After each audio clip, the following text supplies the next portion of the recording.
Atravesando la hemostasia primaria, ¿sí? Que habla en relación de la formación de ese tapón plaquetario previo a un proceso de vasoconstricción, es así que tenemos que llegar al proceso de hemostasia secundaria que va a generar la estabilización de ese tapón inestable plaquetario a través de la polimerización de la fibrina. Entonces, a través de dos mecanismos que vamos a detallar a continuación, como es el mecanismo extrínseco y el intrínseco de la coagulación, llegamos a la activación o la generación de fibrina, que es la proteína que termina estabilizando las uniones entre las distintas plaquetas y el lugar de la lesión para generar el tapón hemostático. Entonces nosotros veníamos de un vaso lesionado que requería de la aglutinación de las plaquetas, que es facilitado ese proceso por la vasoconstricción y por la agregación plaquetaria posteriormente, para comenzar a generar una transición cuando aparece la fibrina, se forma el coágulo de fibrina y luego se produce la retracción de dicho coágulo para terminar de obliterar la zona lesionada y evitar la salida o la pérdida, mejor dicho, de más sangre. La hemostasia secundaria habla principalmente de lo que denominamos cascada de la coagulación, que esta cascada no es más que una activación progresiva de distintas enzimas, proenzimas y todo esto en presencia de cofactores, que va a determinar o desencadenar el proceso de agregación de la fibrina.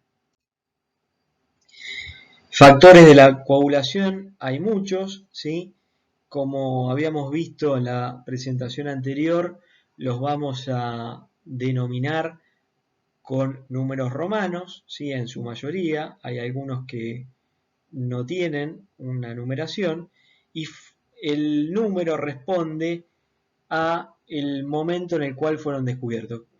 ¿Qué quiere decir esto? Que el primero que se descubrió fue el fibrinógeno y el último que se descubrió fue el factor estabilizador de la fibrina, ¿sí? Que va del 1 al 13. Desde ya no tienen que conocer cada factor cómo se llama, pero sí en qué vía de la coagulación vamos a encontrar a cada uno y quién activa a quién para desencadenar la cascada de la coagulación. Para facilitar la comprensión de estas cascadas de la coagulación, es fácil de visualizar que partimos desde la protrombina, ¿sí? Que es un precursor de la trombina, que la trombina va a catalizar el pasaje de fibrinógeno a fibrina, ¿sí? Y los mecanismos extrínsecos e intrínsecos lo que hacen es, de distintas formas y más rápidas o más lentas desde que se produjo su activación, activar la protrombina a trombina, ¿sí? Ambas vías, tanto la extrínseca como la intrínseca, convergen en la activación del factor 10 o de Stuart Power, que es el encargado de activar la protrombina en trombina. El mecanismo extrínseco habla de un mecanismo que es activado desde fuera del vaso sanguíneo. ¿Qué quiere decir? Que un trauma tisular genera la exposición de un factor denominado factor tisular o 3, que lo que hace este factor, que generalmente proviene de distintos fosfolípidos de membranas celulares de células de la adyacencia al endotelio, generar el desencadenamiento de esta cascada, que es bastante rápida y efectiva, ¿sí? Entonces, desde el factor tisular, que se expone desde el subendotelio en un endotelio lesionado, directamente se puede activar el factor 10, ¿sí? El tema es el siguiente: la activación del factor 10 solamente por el factor tisular, es un proceso lento e ineficiente, con lo cual requiere de el factor 7 para acelerar dicho proceso. Una vez que el factor 10 está activado, ¿sí?, gracias a la acción del cofactor en general de la gran mayoría de los procesos de las vías tanto extrínsecas como intrínsecas, como es el calcio, sumado a la acción del factor 5, que se llama proacelerina,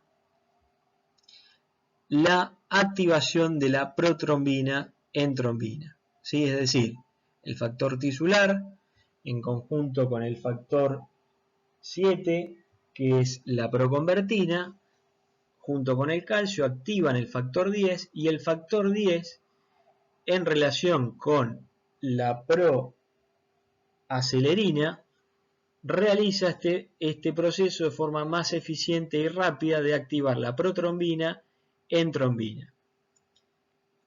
Y recordemos que la trombina es la que transforma el fibrinógeno en fibrina, ¿sí?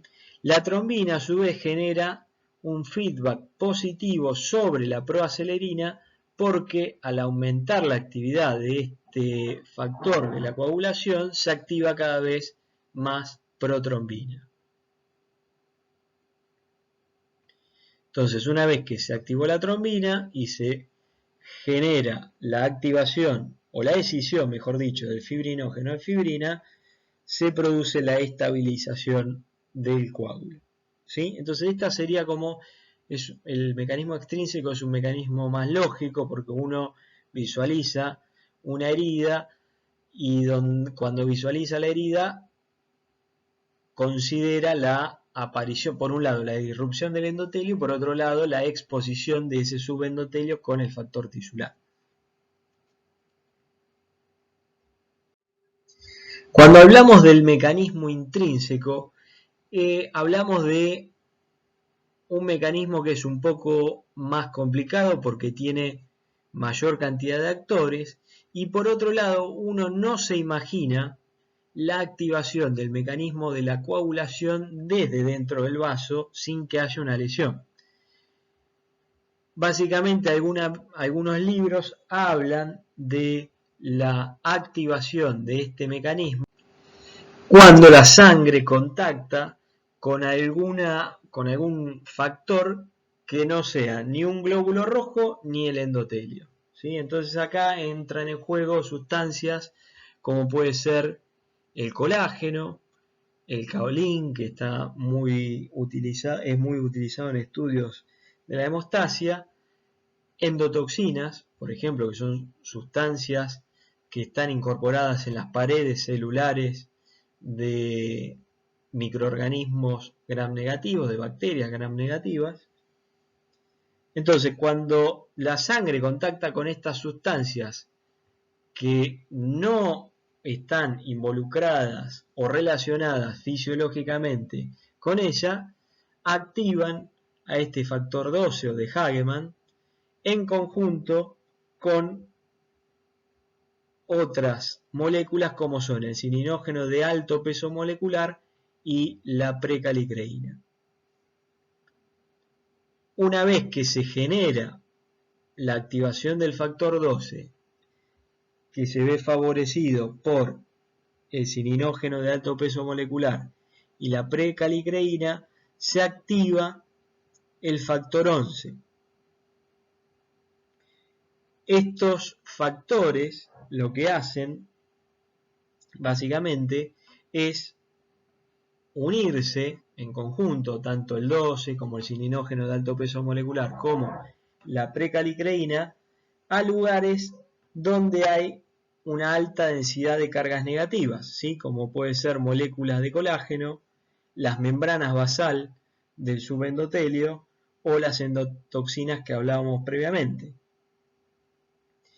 De esta cascada de activación del 12 que activa el 11 que activa el 9 y el 9 que termina activando al 10, tenemos que hablar del denominado complejo 10-ASA.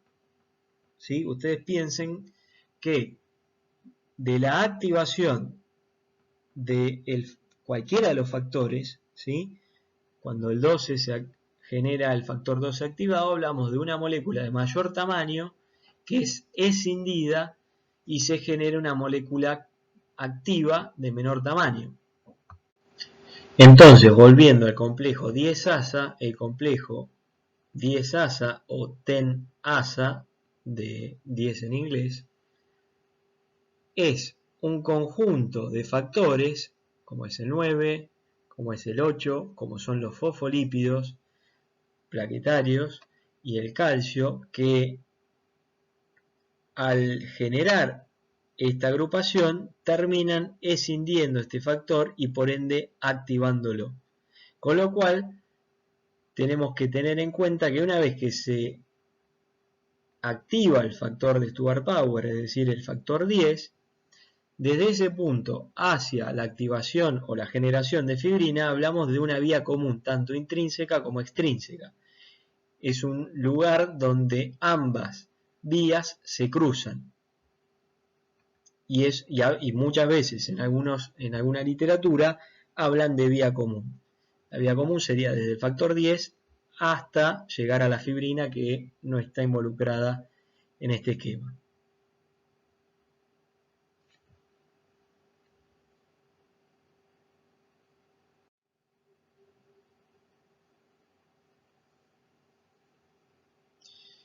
Entonces, nosotros venimos describiendo mecanismo intrínseco, extrínseco, cómo se activa uno, cómo se activa el otro,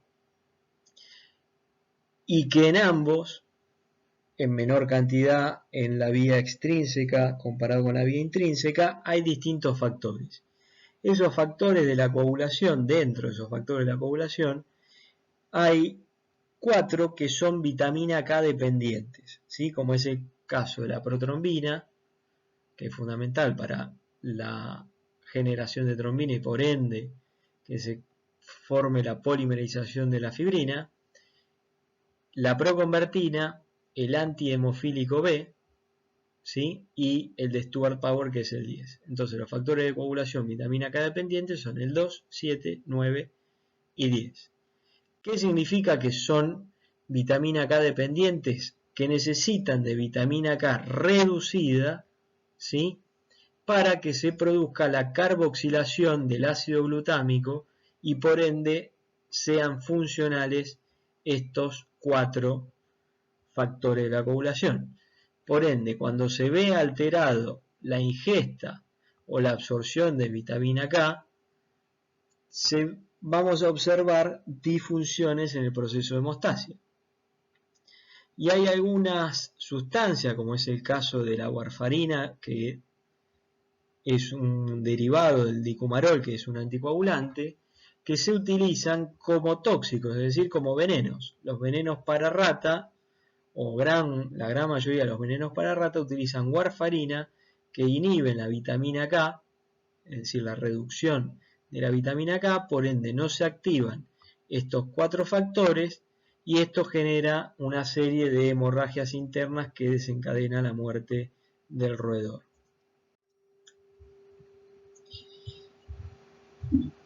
Entonces nosotros venimos de tener muy separados, por un lado, lo que denominamos la vía extrínseca y la intrínseca.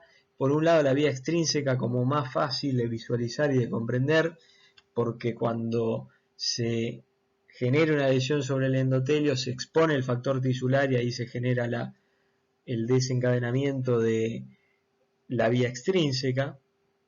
Y una vía intrínseca mucho más compleja, intrincada, que tiene muchos actores y que es difícil de ver cómo puede activarse desde dentro del vaso sanguíneo.